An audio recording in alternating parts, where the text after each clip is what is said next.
his whole career is in foreign exchange. Starting in like 10, 15 seconds. Okay. Okay, we're ready anytime. 3, 2, 1,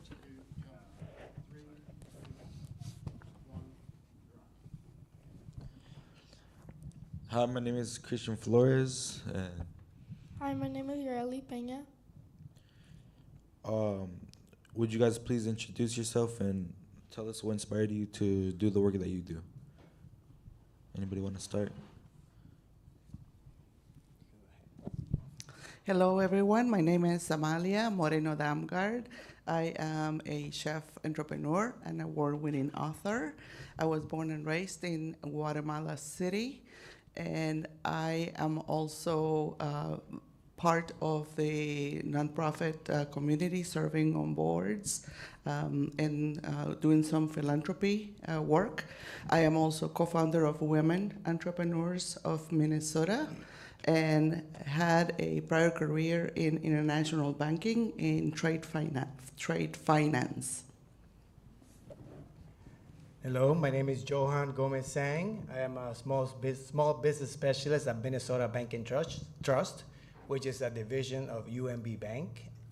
I've been in banking now for more than 20 years, different positions, different banks. I moved here 7 years ago, started at Wells Fargo, and then after that, moved over to Minnesota Bank and Trust. I am originally from the Dominican Republic. That's where I had my previous experience in banking. And on the philanthropy side, I am part of the board of Latino Lead, and a board treasurer as well, and have like almost 10 years experience in philanthropy as well. What inspired me to do what I do? Well, I've started a few businesses myself before. I know the struggles, I know the challenges. My mother was a single mom who started her own business as well. So that inspired me to try and do my own businesses as well. And then as I've been in banking, I was like, I want to help entrepreneurs and small businesses however I can. So thank you. Hi, my name is Anita Grace. I am the CEO of Grace Multicultural. We are a Spanish language community media advertising agency. I'm also an entrepreneur.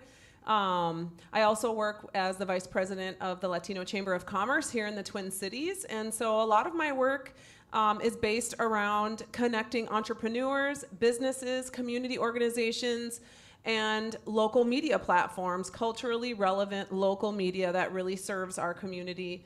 What inspired me to do what I do is I just love helping businesses. I love sharing what I've learned from other businesses. I love seeing people thrive. I love having an advertiser receive a ton of response from their local community media platform. I love helping the publishers keep their communities informed. And I love helping small businesses grow. My name is Elvis Rivera. I am a first-generation immigrant from Guatemala. I am a financial consultant. My personal tagline is actually corporate by day, community activist by night, servant leader always. What that essentially means is that I work in finance for, by day, that's how I make my living. But outside of that, I am very involved in community. I like to advocate for my community and the underserved communities, and I think that's my passion at the core.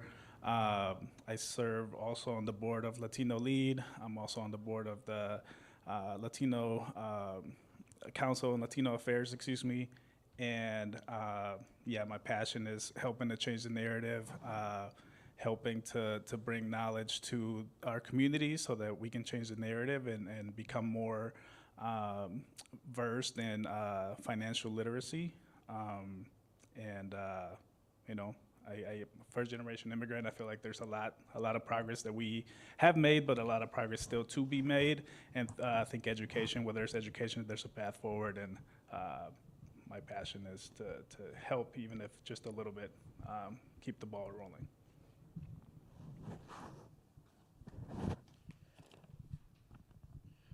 Why is entrepreneurship such a powerful tool for community transformation?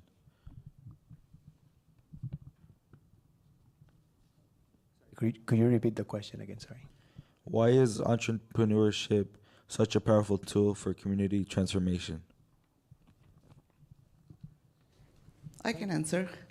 Entrepreneurship is not easy. It's not for everyone, but it is a very powerful tool because it gives you agency.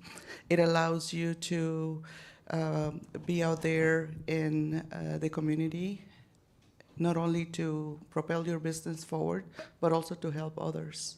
You also have the opportunity to make changes quickly when something doesn't work out. You can pivot faster, but also it gives you the opportunity to grow professionally, personally. It gives you the opportunity to be out there, whether it's giving presentations, whatever your passion is.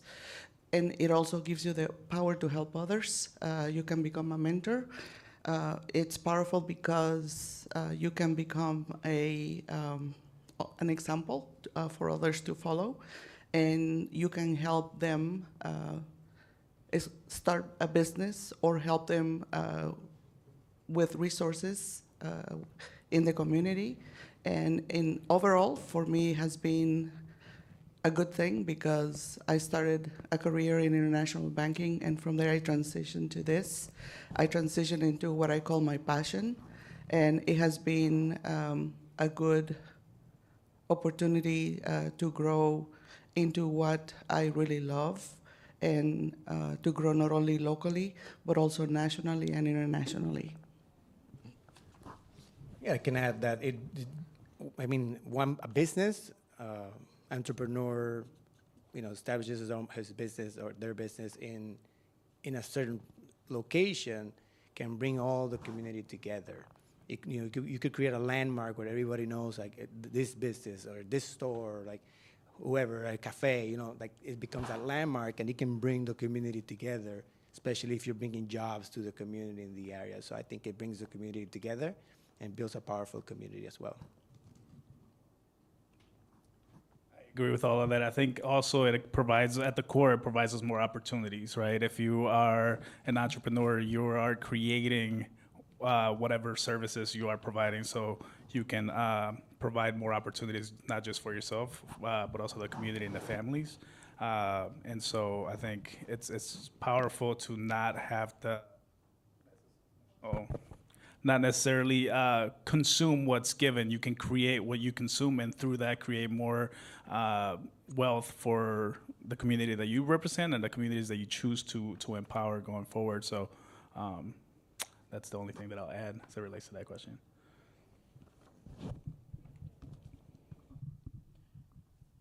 Can we make businesses ownership more accessible to youth, immigrants, and people of color? What are the first steps someone should take if they want to start a business?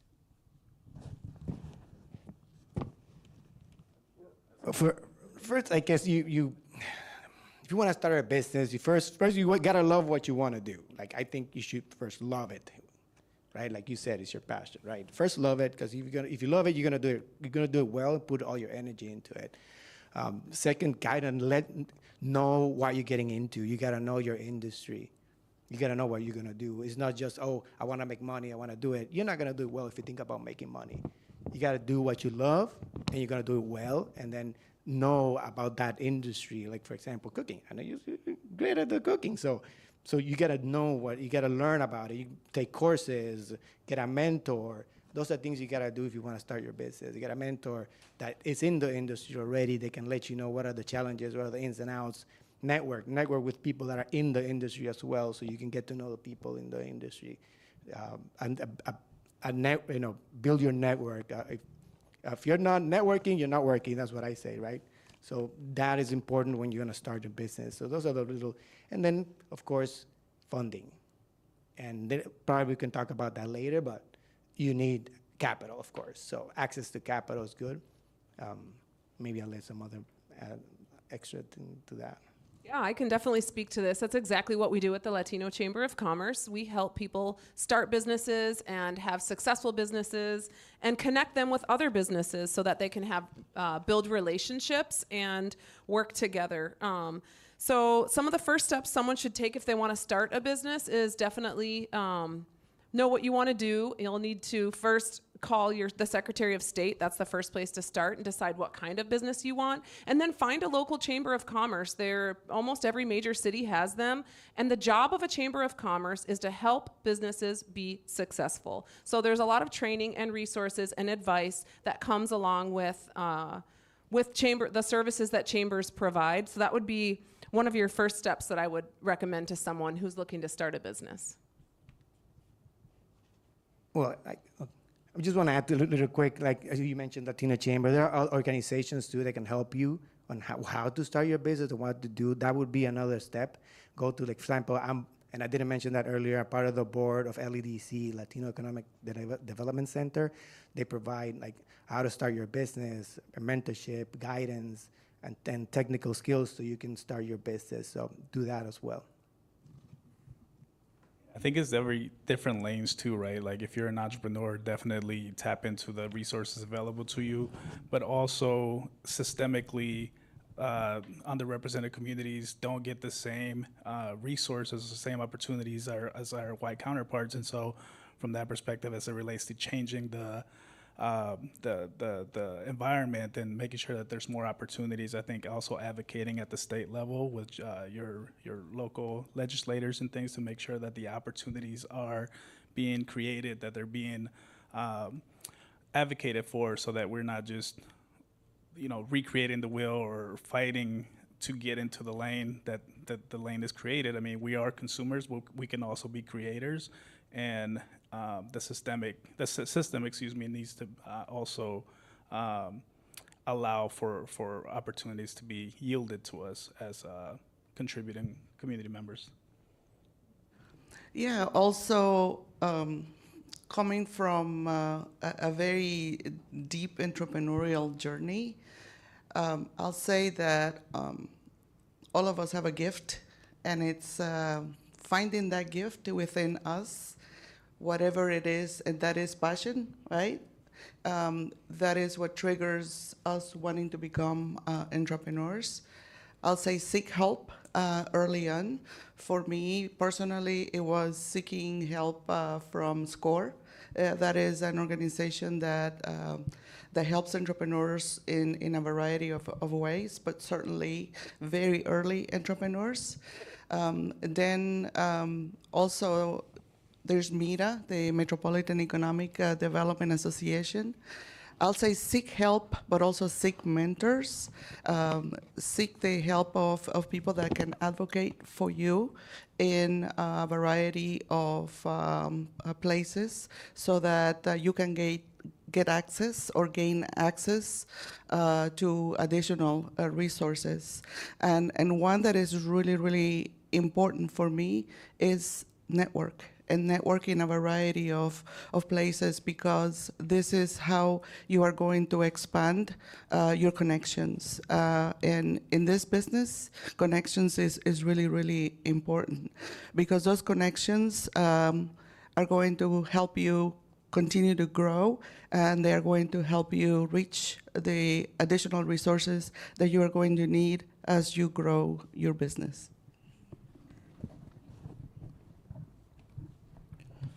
What are some challenges people have faced as entrepreneurs and business people, either you or others? How would they overcome them? I can speak for myself. I recently opened up a business in South Minneapolis at the Midtown Glow Market. It was my first of the sort. I've done other businesses similar to Johan in the past, but had never been in the hospitality industry, and so I thought I had done all the work, all the research and things, but there's always different things that come up. And I think to Amalia's comment, the way that I overcame the things that I didn't know was by tapping into the network and asking the questions of the people that have already been there. A friend of mine, Joe Berg, he coincidentally opened up a bar the same day that we opened up a bar. Our bar was called Game Time. His bar was called Rabbit Hole. And as we opened our first week, kept coming up across different things that I hadn't studied for or prepared for before. And so I tapped into him, asked him the questions that I didn't know. He had a longer track record in the hospitality business than I had, and so he was able to coach me through it and somehow become a partner in thought, so that I was able to overcome those. And so I think, and that's part of the entrepreneur. I think everybody on this set and those that have experience in it will always tell you, like, there's no way you can prepare for everything. As it was shared earlier too, it's not for everybody. It is tough. It is something that can help create opportunities and all these things, but it's certainly not easy by any means, and something that you have to kind of jump into. There's not always going to be the perfect moment to do it, but if you want to do it, you have to do it and tap into your resources, whether that's mentors, whether it's people that you know, or just hopping on LinkedIn and seeing somebody who's doing what you want to do, and ask the questions. Don't be afraid to ask the questions. Some of the major challenges that I experienced is the similar experience for many entrepreneurs, access to capital, but specifically access to micro businesses need capital at a different level, because you are not going to go to a regular bank and expect to get a loan. That is very challenging. But know that there are many organizations out there that are equipped with resources to help entrepreneurs who need help at the very early start. And that comes with the mentoring, that comes with equipping yourself with as much information as you can. You are not going to know it all. And even when you are an experienced entrepreneur and you have had a business for 20 years like me, you don't know it all. And because you continue to grow and you continue to scale. And so just know that there is help out there. And tapping into those resources that are going to be helpful for you as you grow comes with that network that I mentioned. Another challenge is also finding culturally competent mentors out there that fully understand the needs of immigrants and also entrepreneurs at the very early stage, especially when they don't fully speak the language well yet. There are so many nuances that entrepreneurs navigate early on that can make entrepreneurs fearful of situations, but that can be overcome by expanding the network that I mentioned. So know that there are resources out there at every stage. Know that we are here for that reason. Reach out to us. Certainly we can be a resource for you as well. Yeah, and I just wanted to add to that, like, speaking of challenges, starting your own business is nothing but a challenge. So there's a saying that goes, entrepreneurs is someone who will jump off a cliff and build an airplane on the way down.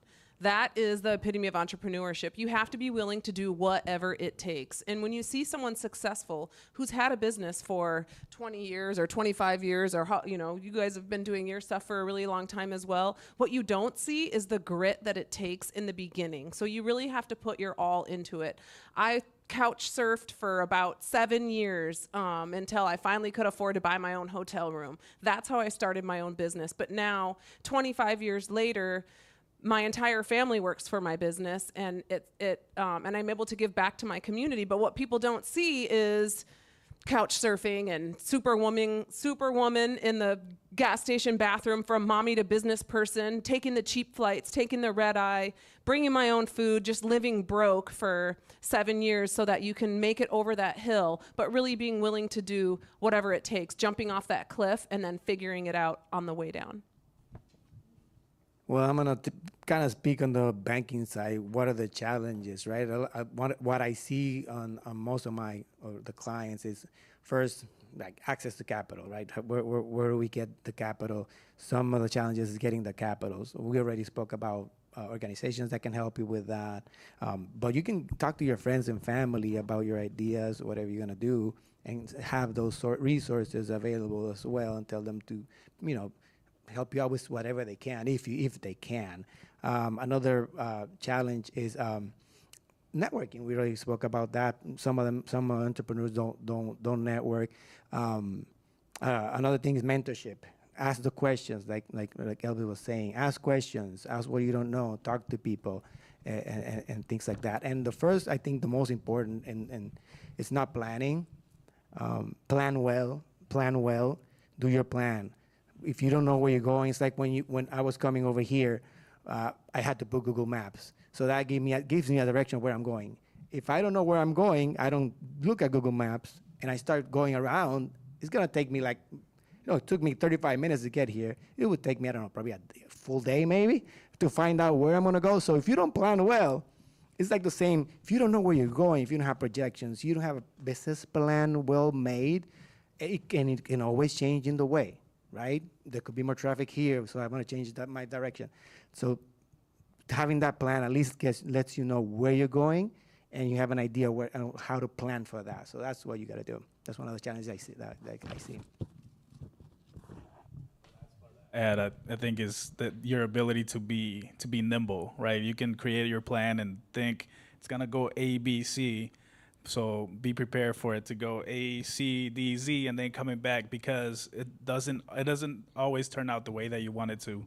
I mean, like you said, right? That's a perfect way to put it. Building the plane as you jump down the hill. I think that's what I've seen as far as personally and with friends that are entrepreneurs. The biggest challenges come from not being prepared to be nimble.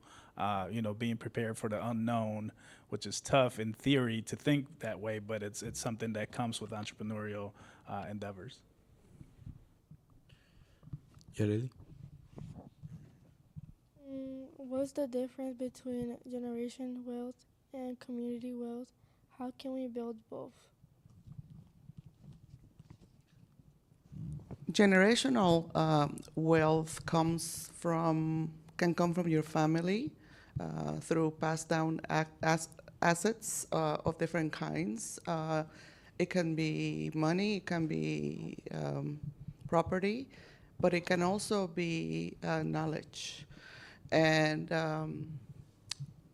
the other type of wealth, which is community wealth, is what we can create as entrepreneurs. As entrepreneurs, we create opportunities for employment as our companies grow, and we also create a sustainable environment for others to learn and to sustain the community for that can entice more entrepreneurship. As far as the second part of that question, how do we create more of it? I think they're one and the same, and I think how we create more of it is through a lot of intentionality, right? I mean, I think generational wealth is the goal always, right? Like making sure that you leave something for the next generations. I think we all owe it to our ancestors and the ones that came before us to create opportunities for future generations, and there has to be intentionality in that. I mean, as you create a business, you learn something. Being willing to be a mentor to somebody else, or sharing knowledge or sharing resources, and making sure that once you are successful, once you are profitable, you are being intentional about who you hire, how you hire, and how you give back, versus just X in the box. I got to give $1,000 to such and such just to get it done. Instead, making sure that $1,000 is spent in the right projects, in the right efforts, to ensure that we are building community wealth as we are creating the generational wealth for ourselves and others. Send the elevator down. That's Right. what I like to say. You said sharing the knowledge. I want to back that up too. It's if you already built that wealth, why not show it to others? Why not share it with other people? How did you get there? How did you make it? Be a mentor to others who might benefit from that. And then the elevator part as well. If you are already successful and you financially being successful as well, because there's two different things: being successful on whatever you wanted to make, and then there's like financial called success, right? Financial, you're making money in the end, right? If you have that money financially, share it. Just, help those organizations that are helping others. You know, donate, contribute, because if you pass it on, you'll get it back. If you don't, unfortunately, sometimes it's not gonna come back. So share that wealth, share your wealth. You know, spread it on. What's it called? Yeah, there's like a saying. You know, spread it on, it'll come back. So yeah.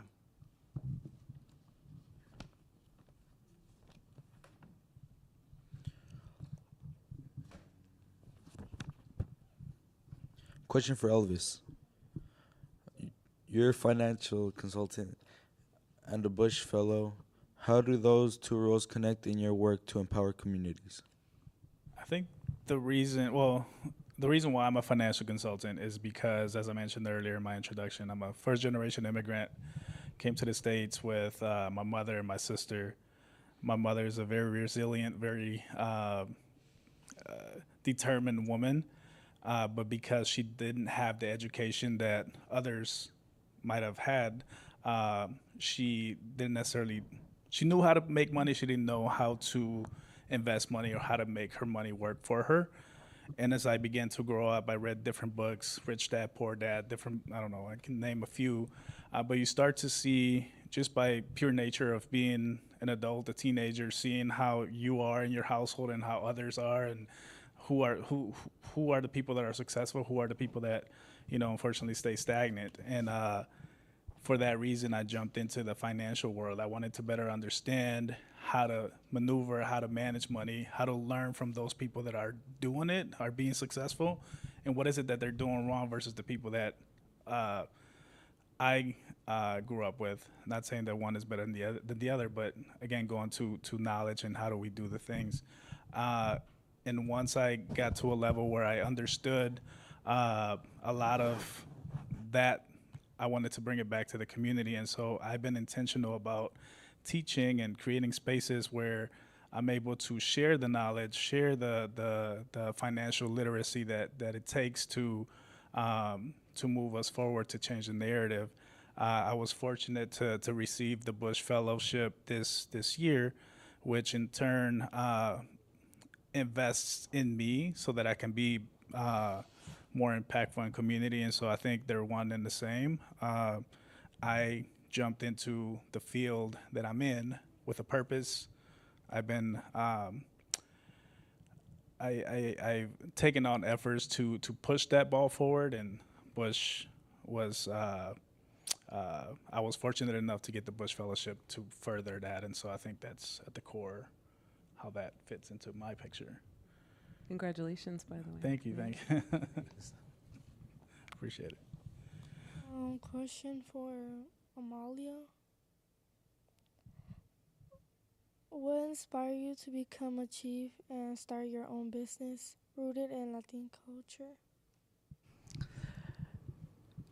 I've been cooking since I was very little. I learned the ropes of the kitchen with my maternal grandmother in a small town called Quesaltepeque in the department of Chiquimula in Guatemala. She has become my North Star as an adult. Little did I know back then that this would become my second career.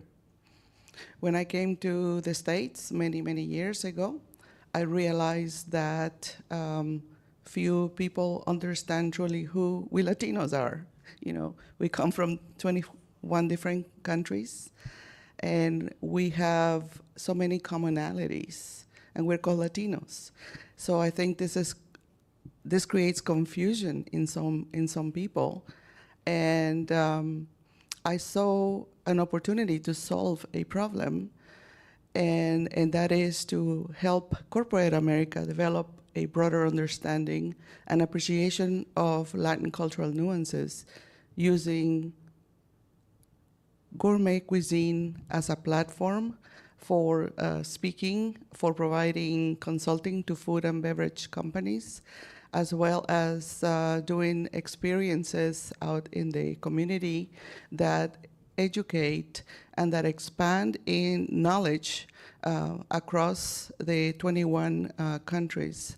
I have been very fortunate through my second career in entrepreneurship and Latin culture and cuisine, to have traveled to most of those countries. And that what that has allowed me to do is get closer to those cultures, learn more in depth about them. I have been very intentional about learning the differences and the nuances between a Guatemalan and an Argentinian and a Mexican and so on, because yes, we all speak Spanish, but we all have accents, but we all have colloquialisms, we have slang, and sometimes when we are in the same room with, 15, 20 different Latinos, sometimes we don't know what a word means. And so that is the beauty of our culture, that is very diverse. But in the time that I've been in the country, I have also been able to experience the rapid growth of the Latin culture into what it is today. And what that has done is it has created even more confusion because the diversity has increased even more. And the diversity has created this disruption in just about every industry there is in the States. So there is a lack of that cultural competence that I mentioned earlier today about truly understanding how to create products, how to get closer to the Latino consumer. There are so many opportunities, and there are so many problems to solve. And I say problems because we as entrepreneurs look for opportunities to solve problems. And so a problem can be a good thing for an entrepreneur in that instance because we can come with purpose and with a deep intention to help others better understand and appreciate us, the culture in the U.S. that is growing the fastest and that is contributing tremendously to the growth of the nation.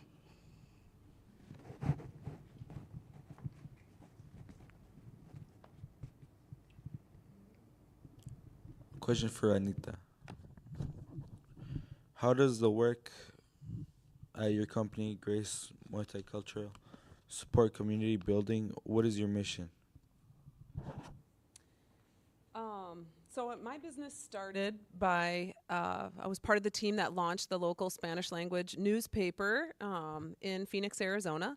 And with that job, I was able to work with a lot of the mom and pop small businesses. And it was so inspiring to be able to help their business and bring them business through the work that we were doing with the local newspaper. And then on the other side, it was fun to help fund community media, culturally relevant, Spanish language, local grassroots vehicles that inform our community. And so really that's my impact on the community, and that's how I empower the communities. I help the businesses get business, and I help the media entities bring news and information that's important to our communities. And then that all ties in. I get to help the entrepreneurs again with my work with the chamber. So my mission is to connect community media, entrepreneurs, and corporations because everybody works best together, but they don't always know how to find each other. Question for Johan. What does your role as a small business specialist at Minnesota Bank and Trust involved, and how do you support entrepreneurs on their journey? So my role, I want to be the financial partner consultant for businesses. That's what I do. That's what I want to be. What I do to help those businesses is, first, well, I'm on the banking side, so there's different stages of the business, right? I'm on the small business side. Then there's business banking, and there's commercial banking. It could go up and up and up as your business keeps growing. Hopefully, depends on what industry you're at. So I'm basically on the starting side. But how do I help? I help them find banking options that would help their business.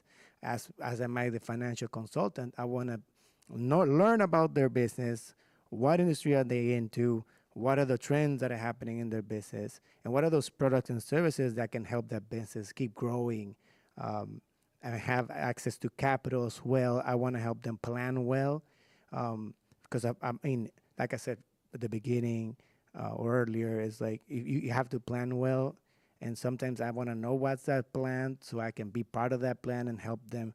Okay, what is it that you need to grow from here to here? What are those products and services that a bank can provide, or and myself, that'll get you to that other stage? And how do you plan?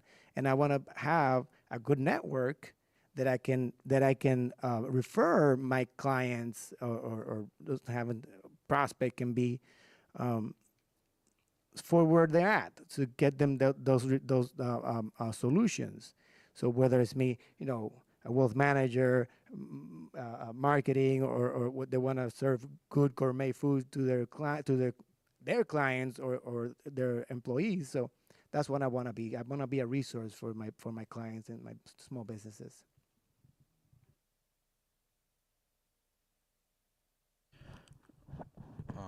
Question for all.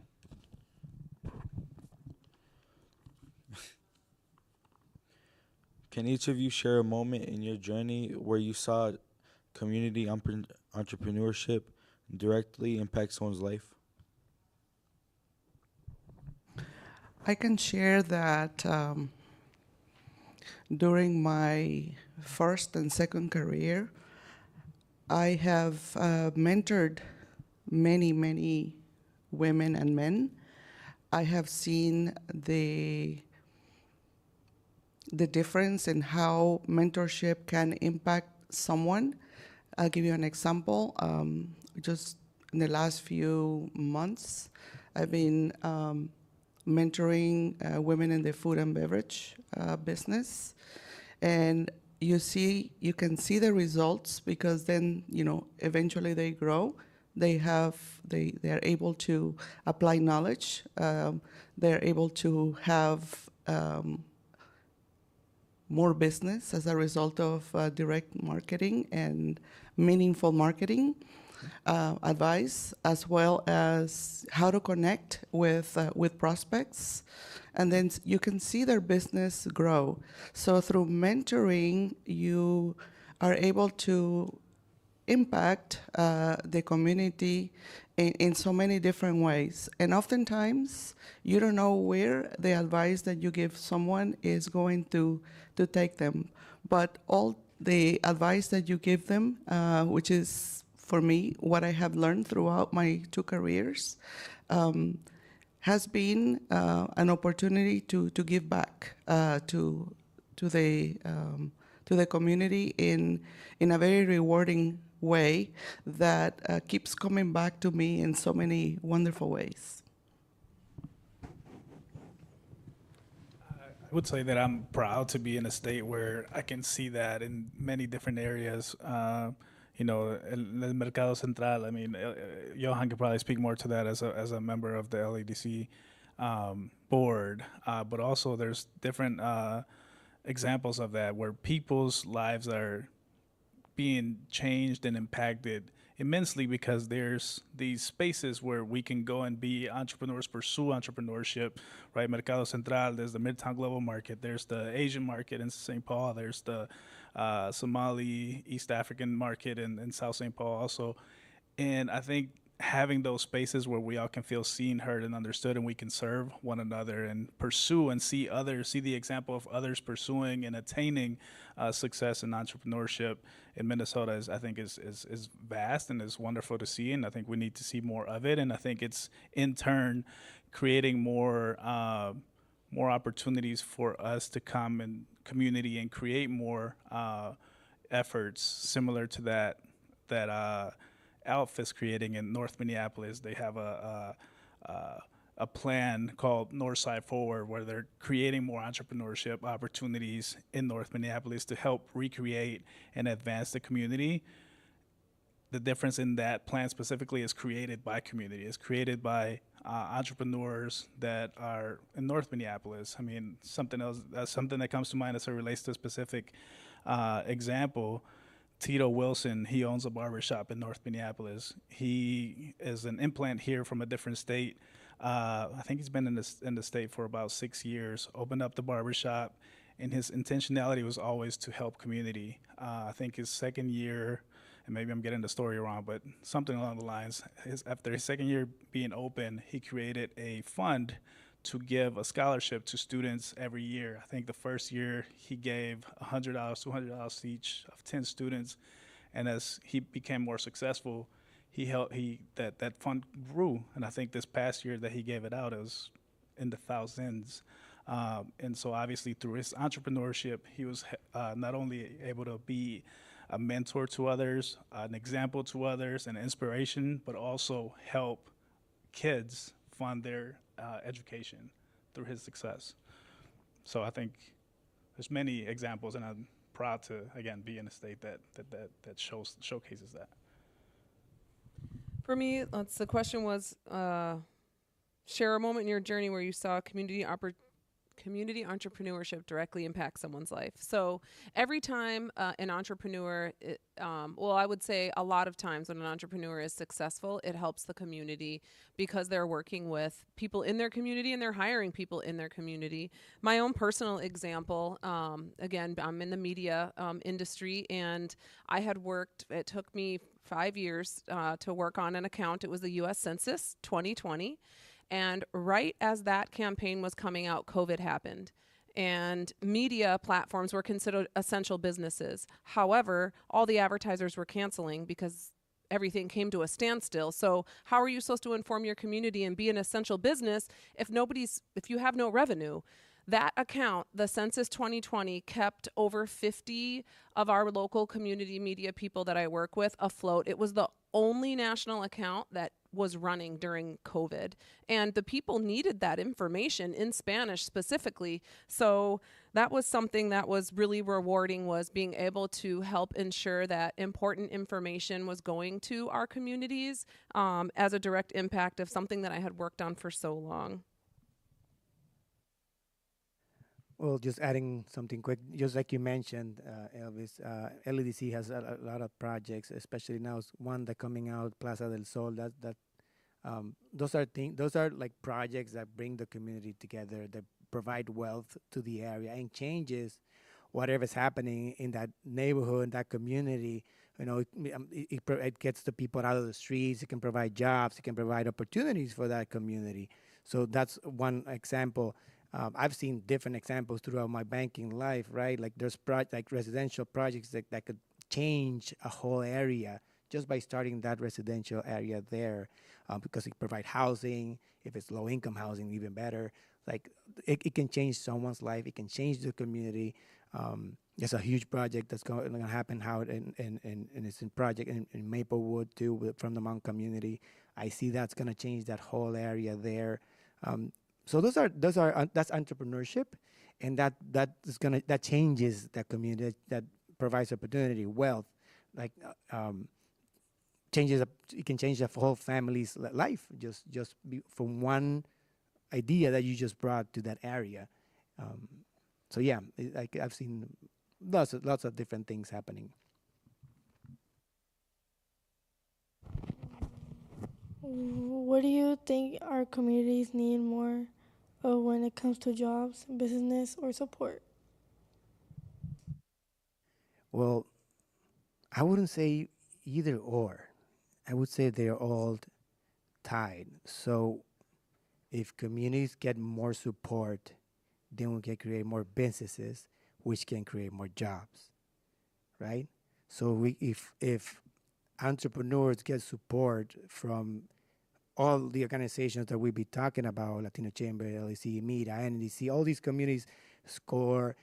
If we get more support from the state, from federal, like if we get more support, the communities and entrepreneurs get more support, whether it's financial, technical, knowledge, education, which is the same, then that's gonna create more businesses. That's gonna let you, Christian, start a business because you had this idea and you believed in it and you prepared yourself to start that business, right?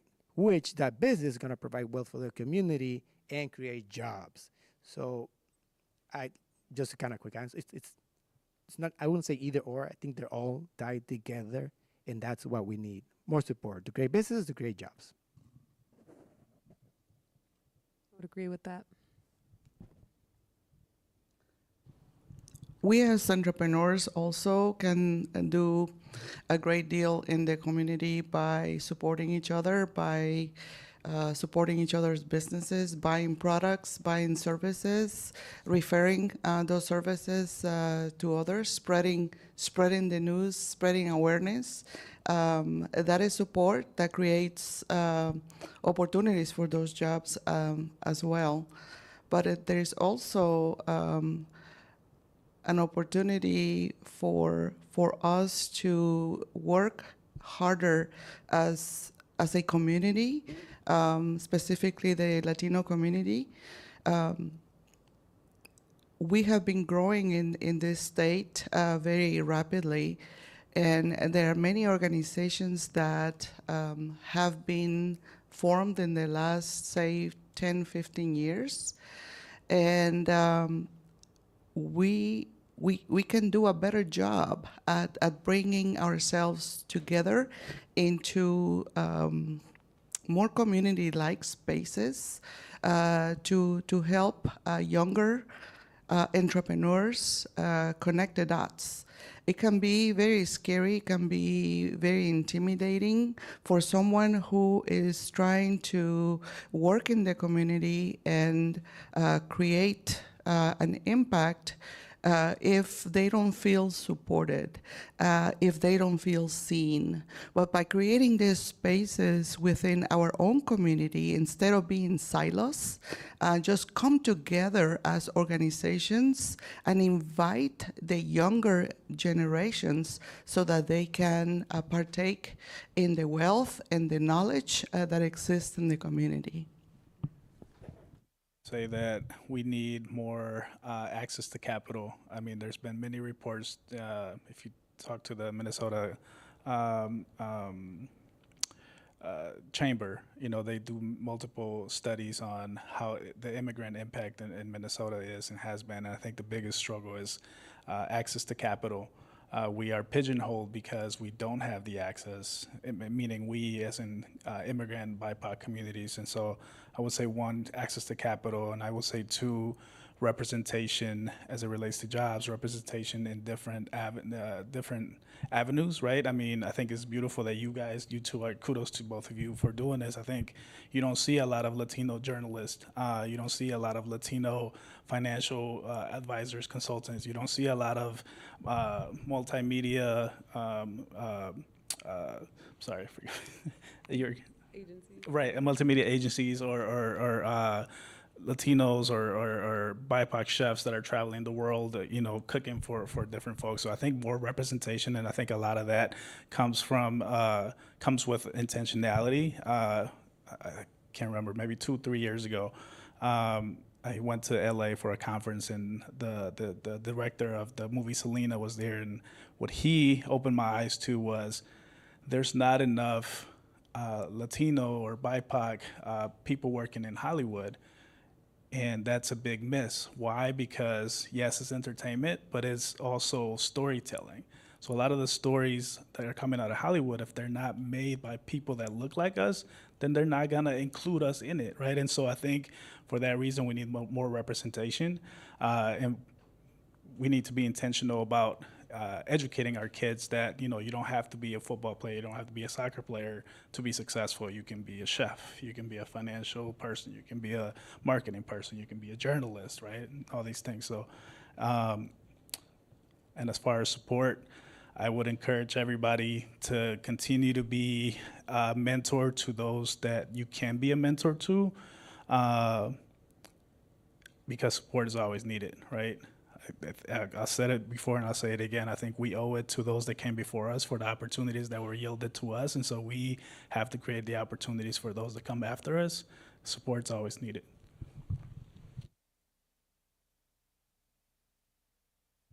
How do you think young people can make a difference in their local economy?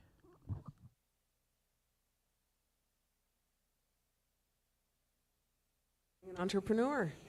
I'm becoming an entrepreneur. I mean, even something as like being a Girl Scout and selling cookies.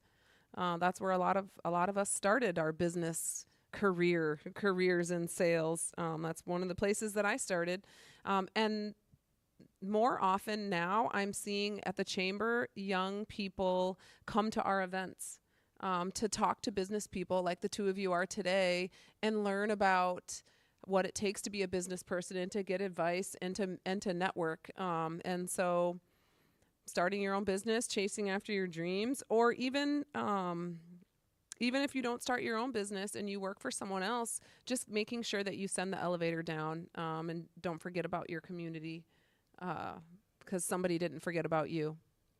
I want to congratulate and for the invite Eric Ortiz there. So just like you're doing today, that's the answer to your question. You know, how do you change your community? You're doing it right now, bringing us here to speak to the community, to your community, to young people, to learn, to get educated, to what do I need to do? What are the things that I should learn about? I want to start my business, but where do I go? Okay, I'm listening here about a few organizations. Maybe reach out. Let me reach out to Anita, the Latino Chamber, whoever. Like, just those are the things that you're going to listen to, and that's what you're doing here. And I congratulate you both for that, and Eric there for doing this. That's what you need to do, and that's what you're doing. So that's the answer for you, whatever you are doing right now. Back on that, I think the best way to do it is by stepping into your own power, right? You are indeed the next generation, right? So today is us. 10 years from now to be you on a platform telling your story, what you did, right? And I think with that, you have a lot of insight onto things that we don't see, right? You probably call us boomers now, right? We yap a lot, whatever. But you guys have a view of the world that we don't see, and there's power in that. You can change, you can create products that buy into that, right? Like, I don't understand TikTok. I have a 14 and a 17-year-old son. They know all of that, and obviously there's big money in that. And so I think knowing that, yes, you may be a child or may not be of age, but you can still tap into entrepreneurship at this young age. You know, there's a market for the things that you guys are into. And so I think getting involved in the economy earlier so that by the time you are an adult, you can be well-versed in what it takes to be an entrepreneur. And then never forgetting about where you started. You know, I think that's how you change. You know, each one teach one. Together we're better, and keeping the community pushing forward. And, you know, again, step into your power. There's more that is valuable in that you can share with the adults, and never be afraid to ask the questions. I mean, I would second what Johan said. Like, you know, this might be you guys' first rodeo in doing this, but I think this is a beautiful thing. Like, keep doing it. You know, if this is something that truly that you feel empowered in and that you really love, keep pursuing it. Your first maybe interview is not going to be the best. The third one might, and then you keep going, and maybe next thing you know, you see yourself on HBO or whatever platform of your choice. But that all starts where you guys are at. Say that not everyone may want to be an entrepreneur. So that would be the first question. What is it that, you know, do I really want to do? What direction do I want to go in? And that's where advice can come in, right? We talked a lot about mentors, and don't underestimate the power of mentors, because we never stop needing mentors throughout our careers, because we continue to grow, we continue to scale. And every time it's a different experience. And the entrepreneurial journey is very gray. So there are times where you don't know what to do. And so that's where you need that network. But also we are also in a very different space than the one that we grew up in. For the first time ever, there are 5 different generations present in the economy, and each generation comes with a journey and different needs, but also a different set of knowledge. And how wonderful would it be if all these 5 generations were together in one room and share with each other all the experiences that they grew up with, so that we can empower each other, because the older generations, and I consider myself the older generation, because I look at my son. My son is 26 years old. He has digital knowledge. He has knowledge that surpasses my knowledge. And no matter how much I learn, no matter how much I keep up, stay current with technology, it's going so fast. Everything is growing so fast right now. And because they grew up in this digital space and information age, they grasp things very, very, very quickly. They grasp ideas. And by the same time, they're able to interpret our world in a different way. So I'll say, step into the question, what is it that I want to do? Do I want to be an entrepreneur? And if the answer is yes, just do it. Just start somewhere, right? What is it that you like to do? What is it that you would love to do? And it is okay to fail, because we all have failed at one time or another. But the power of trying really allows you to grow, and allows you to grow into the space that, that will give you the answer. Is it entrepreneurship that I want to do, or is it something else?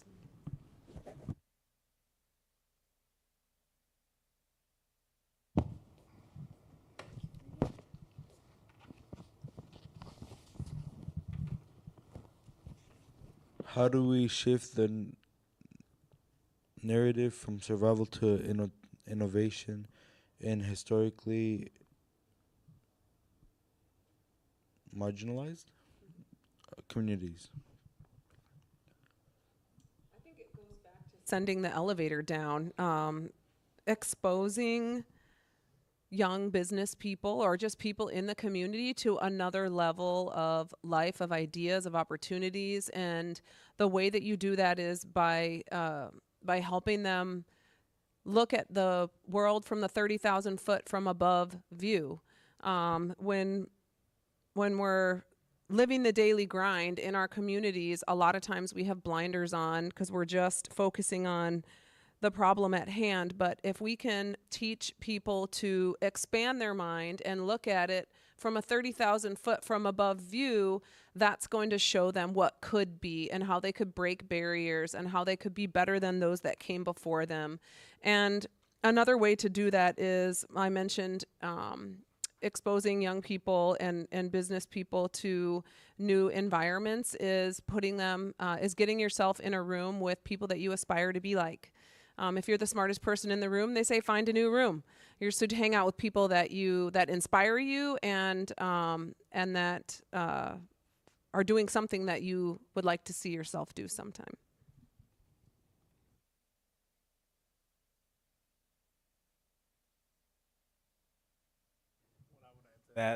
Yes, I agree with all of that. I think in order to change the narrative, in order to shift the narrative, we have to shift our mindsets. And it's not just individual, it's as a community, right? As a marginalized community, we have to together grow.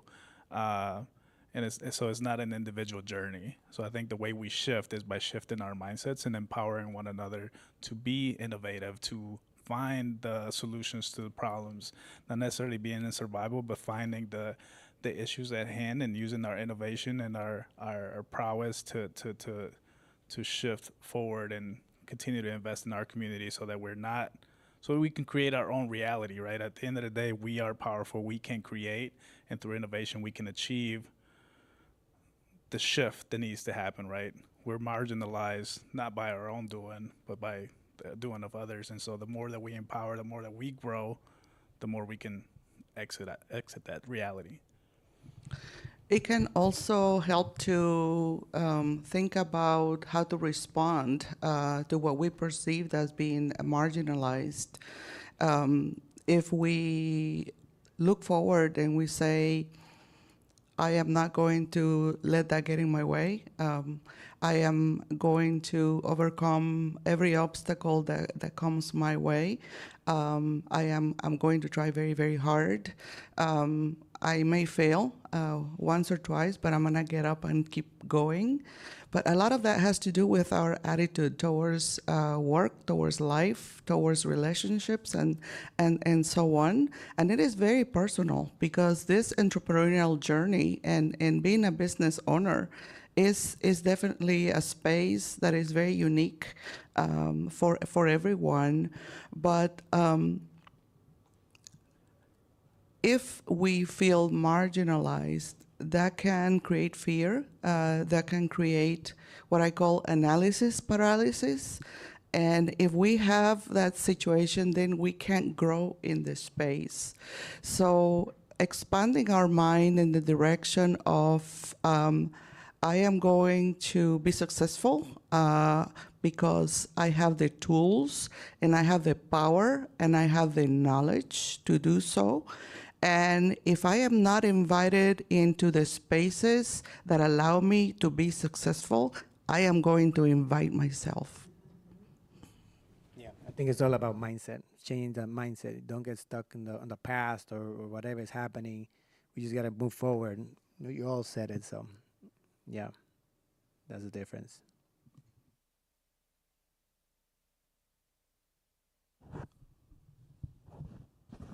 Still more scratch. How do you say that? Need to change to make entrepreneurship more accessible to everyone.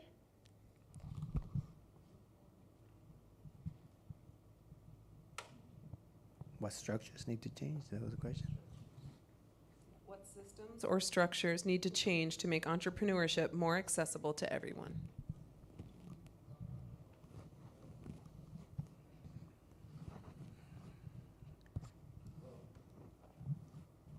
I guess it's a little bit complicated, that one, but I mean, if we think about a system itself, like a system, we can think of a system is going to block our heads. If we think of a certain system needs to change, I think we just forget about what system or structure needs to change. If we focus on that, then we won't get where we want to be. I think it's just going out there and looking for the resources, looking for what we need to do. We need to find out what we need, what resources do we need to have, capital that we need to have, plan ourselves better, and go out there and do it. If we think like that, we'll find our system and we'll get it done. We want to point out the specific systems and structures that need to change in order to get the outcome that's being asked. I think at the core, though, I think we need to insert ourselves in who creates the systems and to create the structure so that we are a part of that. But first, we have to dismantle the structures and the systems that are currently in place, and I think we do that by inserting and providing the advocacy and our lived experience to help change and create the system, shift the system so that they are welcoming of us as well. Yeah, I think equipping ourselves with problem solving and goal setting skills, learning those so that when you come against something that is a barrier in your particular situation, you learn how to turn those speed bumps into your lane. So you either go right over them or you push them out of your way, and that becomes that leads to the skill of problem solving and being innovative and being flexible. One of my mentors once told me, when you're through changing, you're through. You're always learning, and having that flexibility and adaptability to change on a moment's notice is going to be something that will be extremely helpful. Systemic structure and systemic barriers have been around forever. So if we look back into history, we have all gone through waves of different types of systemic barriers. It's the ability of how we respond to those barriers that can make us or break us. If, as a community, we huddle, we say we are not going to let this situation get in the middle of progress, then we have gained a great deal already. To create innovation, we need all the diversity that there is currently in the country that is bringing in fresh ideas. And in my sector, in my industry, those ideas can come from so many different directions. We are seeing the impact that immigrants and entrepreneurs are creating in the country in companies that are innovating products that are reaching a mainstream or a segment of a market. So those systemic barriers are always going to be there. They are not going to go away. Certainly, we can respond to them in the way that we can move forward and that we can help others move forward to that so that that doesn't get in our way.